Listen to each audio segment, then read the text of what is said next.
Welcome to Transform Your Life in 15 Minutes. My name is McAdams. I am an author, I'm an accounting professor, and also a certified life coach.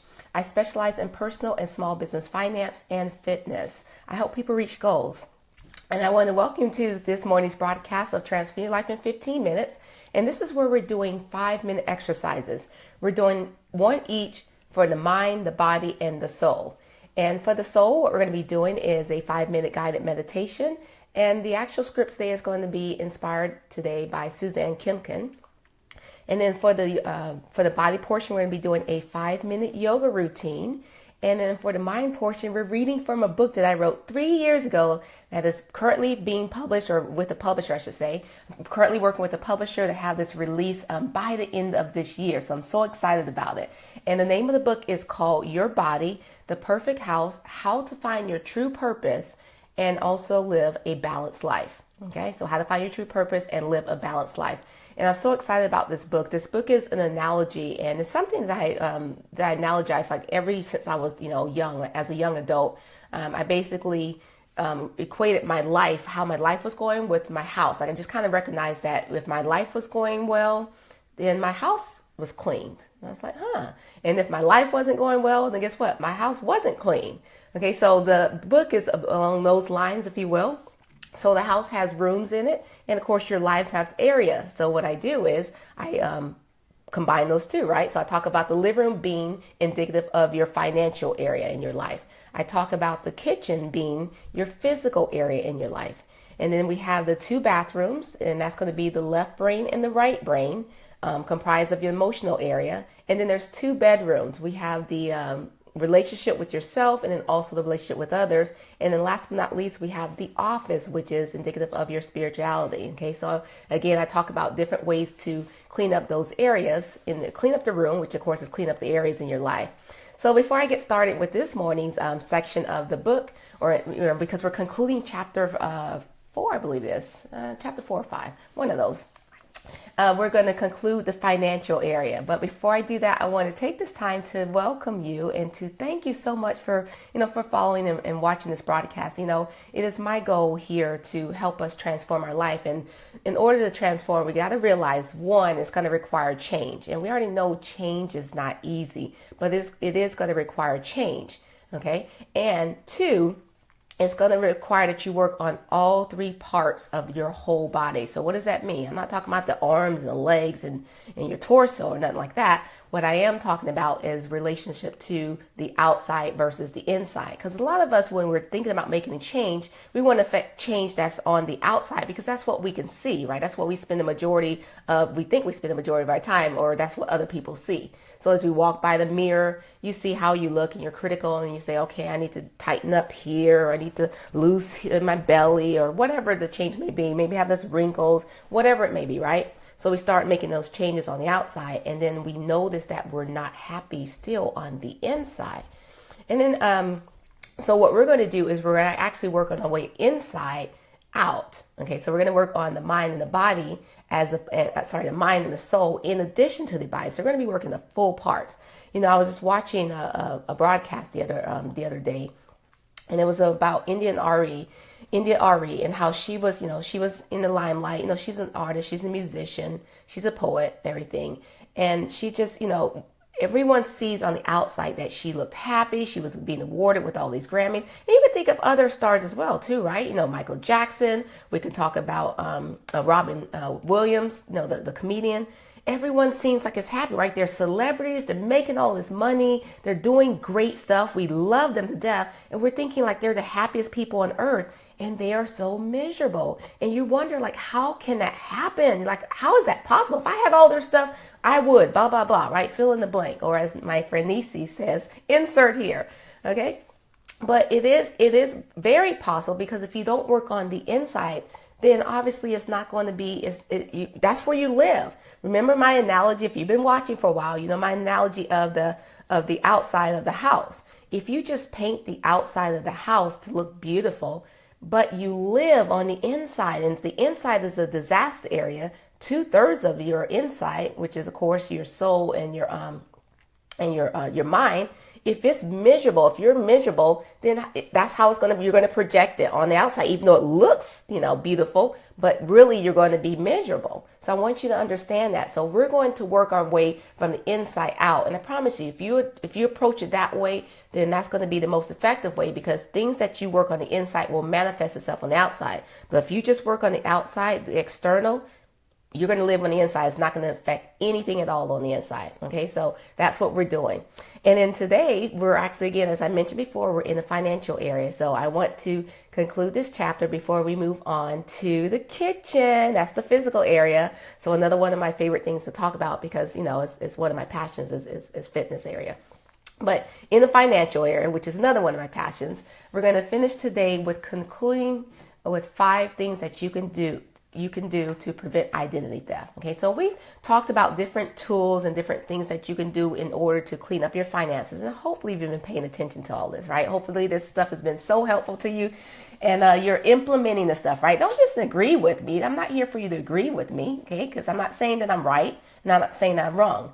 I'm neither right nor am I wrong, okay? But I am right and I am wrong. And if you get it, you got it. If not, you won't, okay? So in other words, make sure that you at least have an open mind to what I'm saying. Okay, that's all I ask, is just have an open mind. And then if you do, like for instance, we all understand, the finances is a big area in our lives. We need to get that in order. Take the steps to do it. And it just requires little small things, like little small baby steps. Now, if you've missed what I've been saying, if this is your first time watching, I want to, of course, welcome you. And then I want you to know that all of these have been recorded from the very, very beginning. I started maybe almost 2 months ago now. Yeah, it's been about 2 months that I started this, and all of those recordings can be found on my YouTube channel. And just search for my name, Pia McAdams, underneath YouTube, and you'll see all of the recordings from day one all the way up to today. If you're wondering about the book portion, I actually started this section of reading from my book in June. Okay, so from June 1st on to now, this is where we're in the book. And just so you know, we talked about the outside of the house, the neighborhood, the outside of the house, and then of course we did an overview of the inside of the house, and now we're talking about the living room. So this is chapter 4. Then we're going to move on to the kitchen. Okay, so without further ado, we're going to talk about 5 ways to help you prevent your identity theft. Now, the first thing that you want to do is keep your home safe. Okay, now I'm not just talking about locking your doors and your windows, right? We know about that. What I'm really talking about is those financial documents that you may have lying around your house, like, your birth certificate, your social security card, your passports. You may have those in the office or some place where you can have it on your desk or anything. Don't keep those open, right? Make sure you lock those up in a file cabinet, and a locked file cabinet as well. Because I want you to understand this, that a high percentage of identity theft is actually committed by your family and close friends. I bet you didn't know that, huh? Seriously, a good percentage of identity theft is really from the people that you know. So as for instance, you invite people over to your house and you may have personal stuff laying around, that's when it can happen. So you want to make sure that you secure those things and lock them up. And also, for instance, let's say you do your bank reconciliation, which you're doing on a monthly basis, right? Or at least you're open to it now, and you're going to at least try it for a while, right? When you get done with those bank statements, provided that you do have them sent to you and not electronically mailed to you, don't just throw those things away in the recycle bin because it's paper and it's recyclable. No, I want you to shred those things up, or even better yet, burn them. Okay, roll them up as little kindles and put them into the fire to burn it. Okay, so burn all your documents that you're not using, the sensitivity documents. Okay. All right, so keep your home safe. The next thing that you want to do is you want to tighten your online security. Now, with the online security, what I'm talking about is, for instance, when you're getting online, no matter if it's your cell phone, make sure that you have strong passwords, right? This is something I'm pretty sure you've heard before, but this is again, we're in an age now where everyone can steal your identity, because they even have it now where you can be walking by someone, they have those devices where they can just steal your information right from your wallet, or if you go to a public Wi-Fi, they can actually, log into your information. You don't even know this, okay? So make sure that you do secure your online security. So ways to do this is you can make sure that you have, 1, strong passwords. Now, I know birthdays, combination of birthdays between your family members, Those are easy to remember. I know that the telephone numbers are easy to remember. Using social security numbers are easy to remember, right? These are things that are easy to remember. But not only are they easy to remember, they're the number one things that hackers try when they're trying to break into your password. So don't utilize those things that are easy. Make sure it's a nice, secure password. And your password should consist of letters and numbers and also symbols. And then use a combination of not just letters, but uppercase and lowercase letters. Okay. Now, my favorite thing that I tell people to use for secure passwords are license plate numbers. Not yours, other people's. Okay, so like find the license plate number, write it down, say, this is interesting. And then you may transpose some numbers and add some symbols in there because they don't have symbols on the license plate number, but add some numbers, transpose it, maybe do a capital one and then lowercase another letter. But those are like random numbers that people won't guess. Okay, so make sure that your passwords are secure. And then I know it's a hassle, but whenever possible, when you're logging on, request a two-step verification instead of the one-step verification. Okay, make it two-step process when you're logging on. And then obviously for your cell phone, make sure that you do have a PIN on there, or better yet, the thumb ID, because again, a lot of us store a lot of information, including passwords, in our cell phone. So remember, and social security numbers. So keep that information secure. When I go to, let's say, a store, and like the clerk may ask me for my ID if I'm using my credit card. Sometimes they even do it from debit card. I always thank them. I always try to make a point to thank them, because I remember, I say to myself, even though it sometimes may be a hassle, like, okay, it's a debit card, why do you need my, I'm putting my PIN in, why do you need it? But at the same time, I say to myself, this is a universal way of protecting you. They're letting you know that there's protection for you. So thank the people. Don't get upset with them because they're doing their job, because the ones that are asking are really the ones that's doing their job. So just kind of thank them. And remember, it's all about having a different outlook on life. Okay, so number 3 is, when you are, speaking on that same thing, when you are out and about shopping or on your daily, business, what you're doing, only carry what you need, right? In your wallet. All you need really is your ID, maybe a couple credit cards and some cash. And that's really it. All the other stuff that you're carrying around in your wallet, you don't need it. If your wallet was to get stolen, if your purse was to get stolen with your wallet in it, you're going to have a crisis. You're going to be stressed out. Don't do this to yourself, okay? Only carry what you need. The social security number, your social security card, your checkbook, particularly, you write checks nowadays. Do people still write checks? Trying to think, when was the last time I wrote a check? It's been, not a business check, but just a personal check. It's been quite a while, but I do still write them. Okay, if you do write a check, don't carry your checkbook unless you're actually going to go out shopping and you're going to write a check, right? So leave that at home. Your passport, why are you carrying it around unless you're traveling? Okay, your international papers, all that stuff, don't carry with you. Leave them at home in a secure location unless you are going to need them. All right, so keep that in mind. And let me see, there was one other thing, but I gotta get some water because I got thirsty. Okay, so leave those things at home. All right, if it comes back to me, it comes back. If not, then not. All right, we talked about carrying what you need. Oh, I know what it was. The memory sometimes. Make sure, and this is for all of your information in your wallet, like your credit cards and the department store cards and all those. Take a picture of those and leave them at home in a nice, secure place.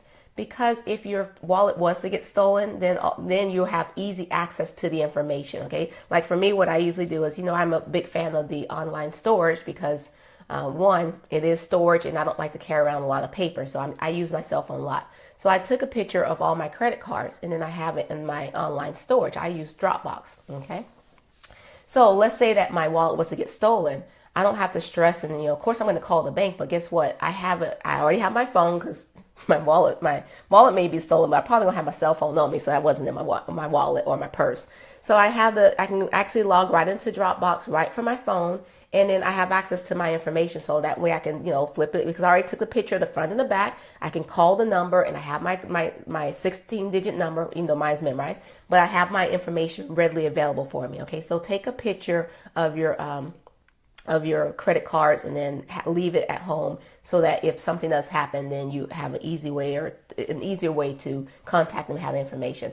Oh, by the way, something I just thought about, because a lot of people don't know this, and I haven't done it in a while, but I do a lot of international travel. Okay, when you're using your passport and you're traveling internationally, make sure that you take a picture of it and leave it with someone at home, like a close relative, and then also leave another copy like somewhere in your house, because, I'm pretty sure hopefully someone has a key to your house that you trust that they can go in and get it. Because if you lose your passport while you're traveling internationally, just trust me, you don't want to do that.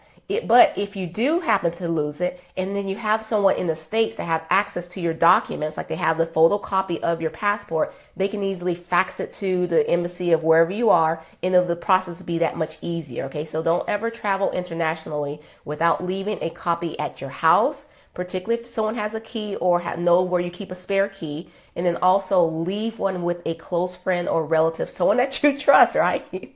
Obviously, because I just told you that identity theft, but really someone that you trust. Leave a copy of your passport and all your special documents with them as well if you're traveling internationally, okay?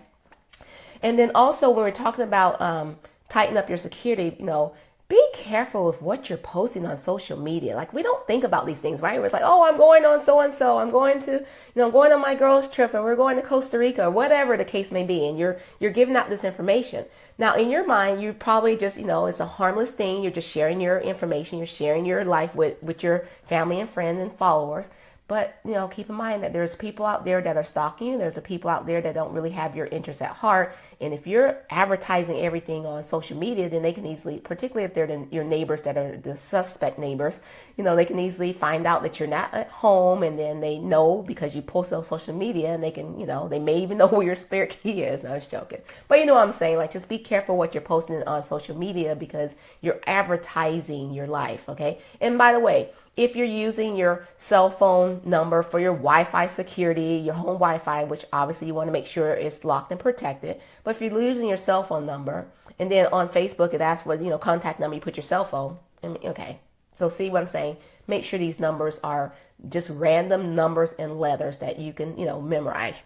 And by the way, make sure when I talk about carry only what you need, your PIN numbers, don't put them on pieces of paper and then leave them out on your desk or put them in your wallet. Okay, seriously, don't do this. I know for some of you it's hard. You're like, Pia, I just can't remember these numbers. Okay, find some kind of way, do a phrase. Instead of numbers, you may do a phrase. But again, you want to make sure you play around with the capitalization on them and then add in some random symbols. Do something that's not so easy for people to hack in. Okay, so remember, we're trying to protect your identity, and that's paramount in today's society. All right, then number 4 is going to be vigilant at work. So yes, even at your job, and particularly your human resources. Now, obviously, you say, okay, I should be able to trust my human resources, and absolutely, you should be able to trust them, right? But again, take a trip, to the human resources, and then just kind of look around and see what you can see.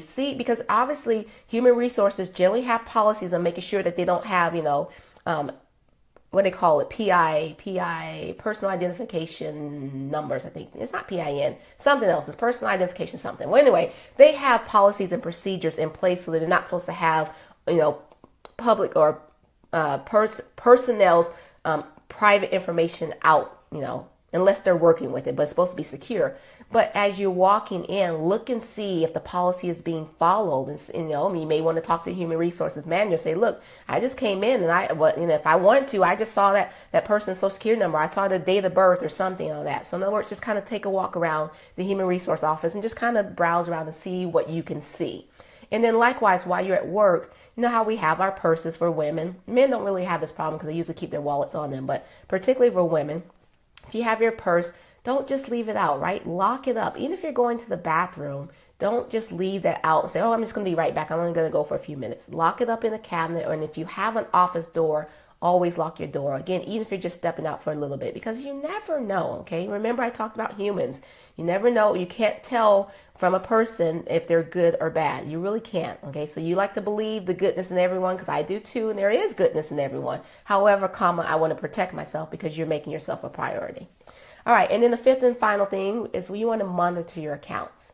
Now, I talked about monitoring your credit reports already. I talked about that in depth, but you want to monitor all your accounts. You want to monitor your bank accounts. You want to monitor those credit card accounts. You want to monitor your investments and other financial information. You want to monitor to make sure that the information is correct. And then also talk to those creditors or the banking institutions about any policies that they may have that are in place that can help you protect your credit. So like for instance, I know like with my bank, I can have it set up that if there's any expenditures, let's say over $200, then I get a mobile alert. Okay, so see if your bank or any of your other financial institutions have things like that. A lot of them is at the, at the phone. And I love like USAA. They're like the greatest bank ever. Seriously, it's a credit union and you have to be a member. But they like, seriously, I don't even have to tell them. They know my spending habits. And so like, let's say I travel and I forgot to call my bank. By the way, if you're traveling, you're really supposed to inform your bank that you're traveling. Did you know this as well?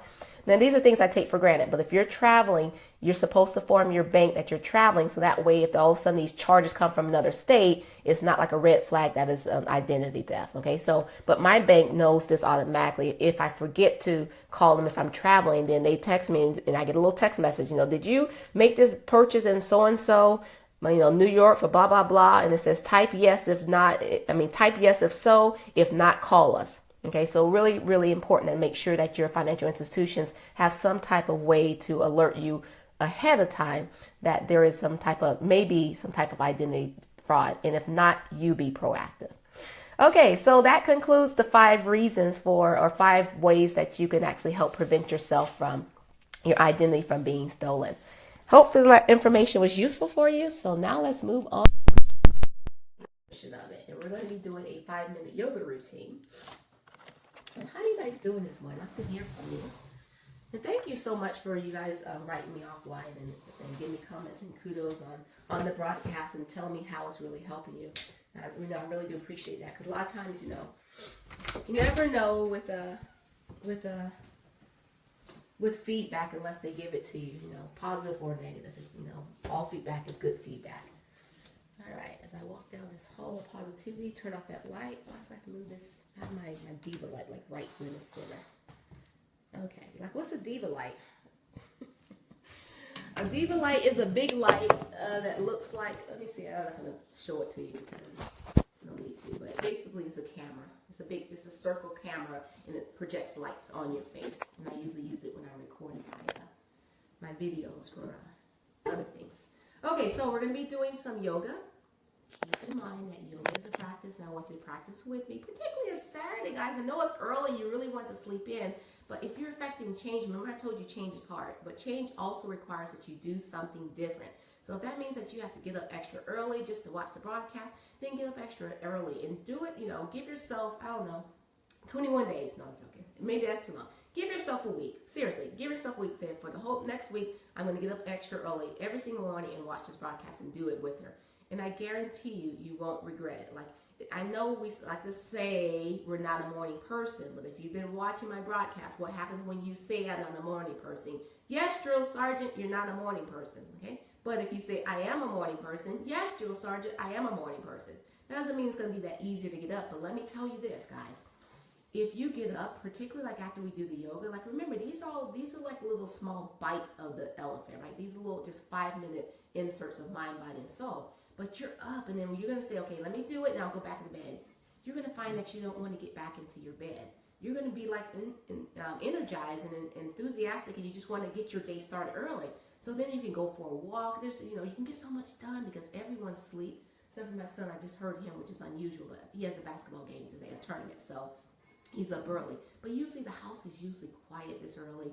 So I know it's Saturday and you want to sleep in, but get up. You're trying to affect some change. Okay, so we're going to move on to the yoga. We're going to start off in child's pose. And with this child's pose, I want you to extend those arms ahead with your palms. So just kind of like get down in the child's pose. Make sure your feet are together and your knees are out wide with the mat. Slowly walk yourself down using the palm of your hands to extend the arms out over the mat. And we're going to start there with 3 deep breaths, okay? And then we'll move our way on from there. Okay.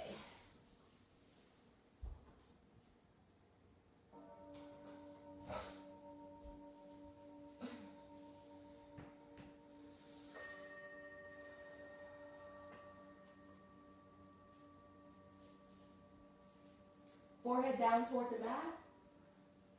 3 nice deep breaths.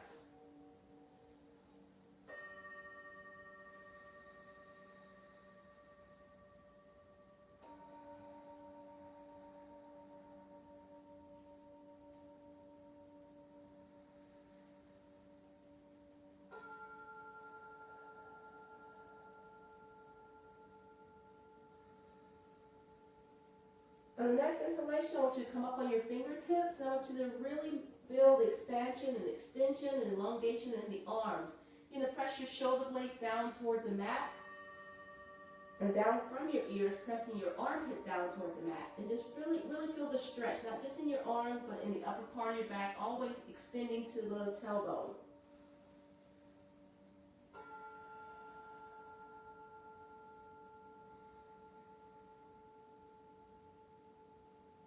And then slowly place those palms down and bring your body, transition it to the tabletop, where your palms are directly underneath your shoulders and your knees are directly underneath your hips.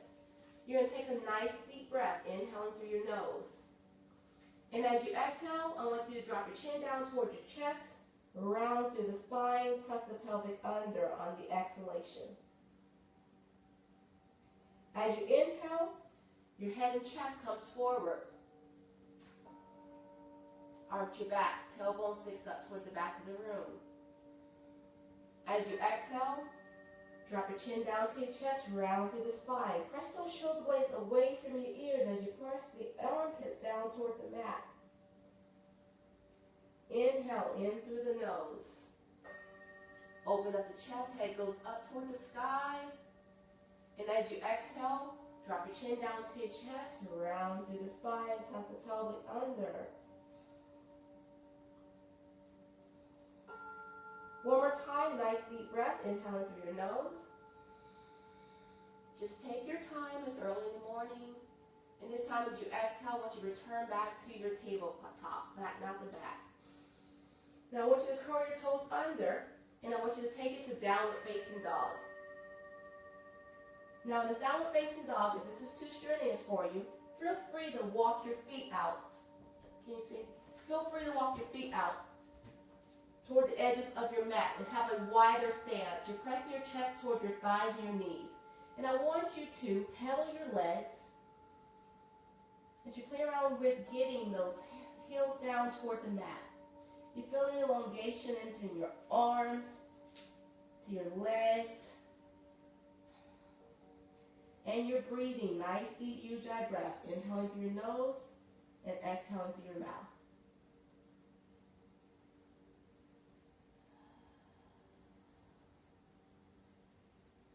Now your next inhalation, I want you to bring that left foot in toward your fingertips. Place the right knee down, uncurl the right toe. Bring those palms together at the very top. And we're going to go into a low lunge. Now your head is in alignment with your bicep. And you're pressing your hips down and forward toward the mat. Your head is looking up toward the sky.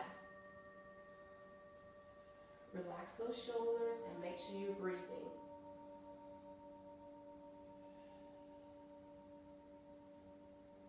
And then release the palms down, curl the toe under, and return back to downward facing dog. Ardha Mukha Savasana. Go ahead and pedal those legs, do what feels comfortable to you. You can come up on the top of your toes, roll down to the balls of your feet, all the way down to your heels. You can also sway your body back and forward. Just do what feels comfortable to you. And on the next inhalation, I want you to bring that right foot forward. Release the left knee down, uncurl the toe. Bring those palms together at the very top for a low lunge. Again, relax those shoulders. Open up your chest. Open up your neck. Chin goes up. Your head is up. Pressing the hips down toward the mat. Nice deep ujjayi breaths.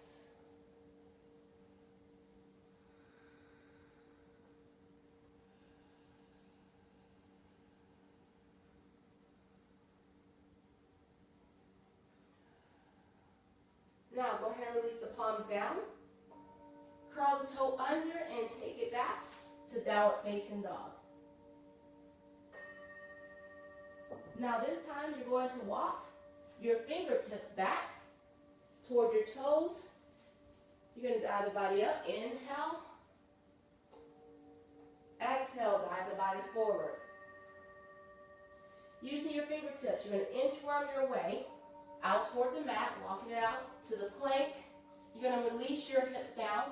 You're going to roll your shoulders down and back to upward facing dog. You're going to curl your toes under, inchworm back. Inhale, take it all the way up. Exhale, dive the body forward. Remember, use your breath and take your time. Inchworm, out toward the plank. Release the hips, relax the shoulders, uncurl your toes, curl the toes under, inchworm back. Inhale, take it all the way up. Exhale, dive the body forward. Inchworm out. Make sure your body's flat on the plank. Release your hips, relax your shoulders, uncurl your toes. Look up toward the sky. Curl the toes under and take it back. Inhale, take it all the way up. Exhale. Inchworm to the plank. Release the hips, rotate the shoulders, look up, open up the chest. Take it back. Inhale, take it all the way up. Exhale, dive the body forward. Now, inchworm to the plank. Release the hips, relax the shoulders, open up the chest, head goes up, curl the toes under, and take it to downward facing dog. Now, downward facing dog is a resting position, but we're not resting here yet too much, because you're going to take it to the plank. And then walk back to downward facing dog. And then we're going to take it to the plank. And then take it back to downward facing dog. Press the chest toward the thighs and the knees. Flatten out the body. Let the kneecaps to engage those quadriceps. Try to get those heels down. And make sure that you're breathing. The plank is where you're inhaling. And the downward dog is where you're exhaling. All right, go ahead and hold the plank. Now this time we're going to bring that left foot forward toward the right or the left fingertips. Okay? Lunging. Right foot toward the right fingertips. Now take your time, use your breath as you're going through alternating the right and left. If you want your heart rate to go a little faster, you can also jump the lunge. Hard to do with socks on.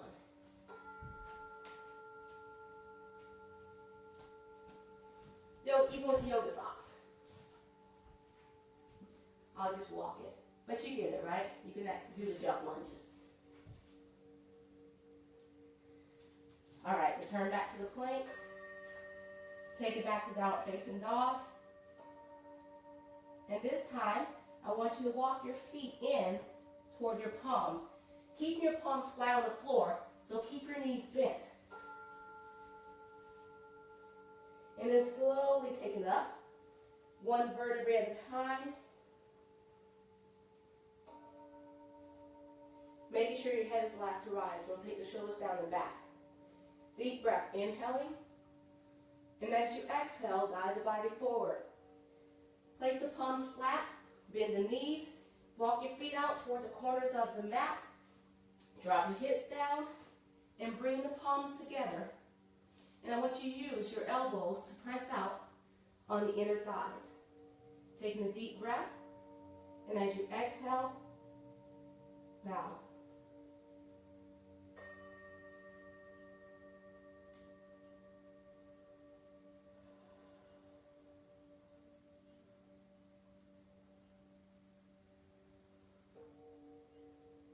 And release it down. Take the palms behind you. Transition your weight so that you're sitting down forward in a cross-legged position. Make sure that you're on your sits bones and off the fleshy part of your bottom. Send the fingertips down by the side. Take a nice deep breath, inhaling. And as you exhale, release the fingertips down toward the mat. Again, as you inhale, come up. And as you exhale, release the fingertips down toward the mat. And one more time. Inhale. This time, once you breathe, the palms sit at the very top. Exhale down through the center. And namaste.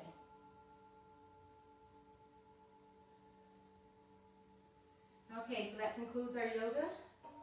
We're going to go immediately to the meditation. Now, in a meditation, I want you to close your eyes. Looks like I have a low battery here. I don't want it to go out while I'm doing the meditation, so you just keep your eyes closed.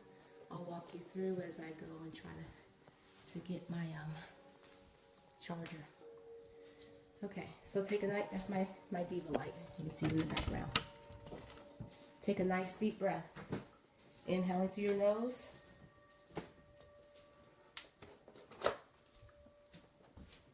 And exhaling to your mouth.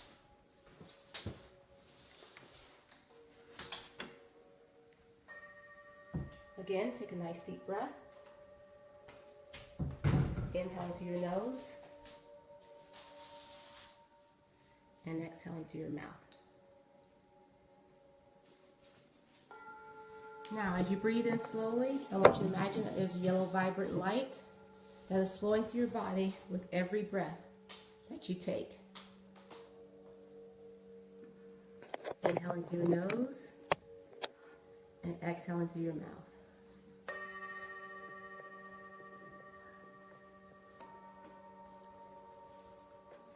Now pretend like this yellow light is charged with energy as it flows through your body.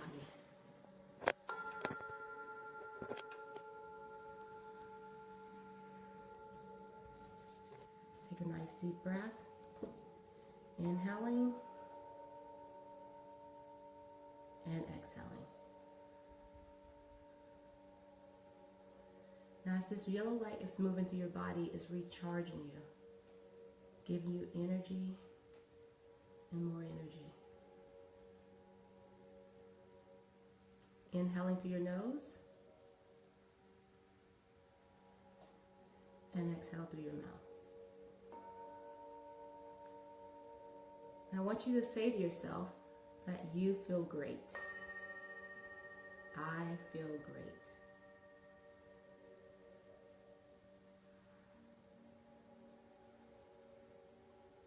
Just kind of relax your forehead. Relax your eyes. Relax your cheeks. Relax your chin. Relax your ears. And relax the back of your neck. Take a nice deep breath, inhaling through your nose. And exhaling through your mouth.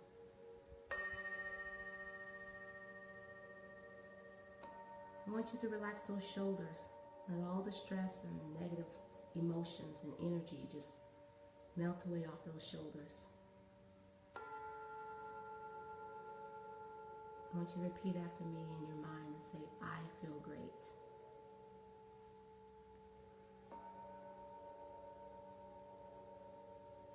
I am energized. I am healthy.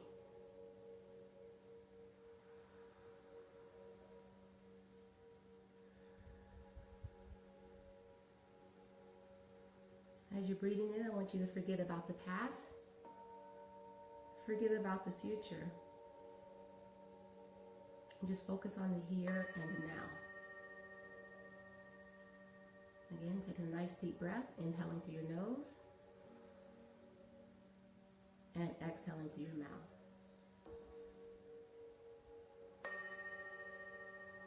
Now I want you to smile to yourself. And notice how that instantly make you feel great. Continue to smile as you take deep breaths, inhaling through your nose and exhaling through your mouth. Now continue to smile as you repeat after me in your mind. I love my life.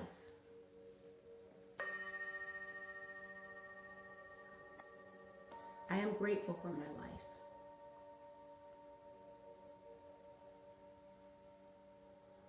I love who I am. I am confident. I am loved. I feel great about myself. Today, everything is going to be fun and easy.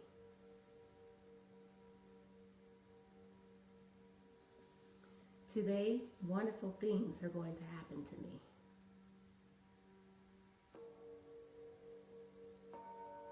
I am allowing myself to enjoy this day. Today is a great day.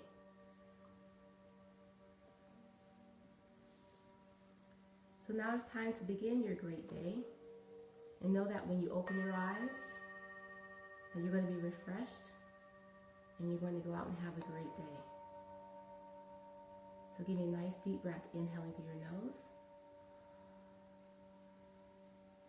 and exhaling through your mouth.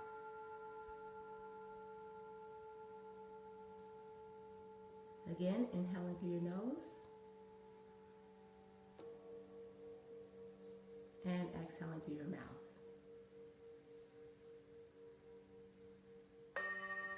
One more time, nice deep breath, inhaling through your nose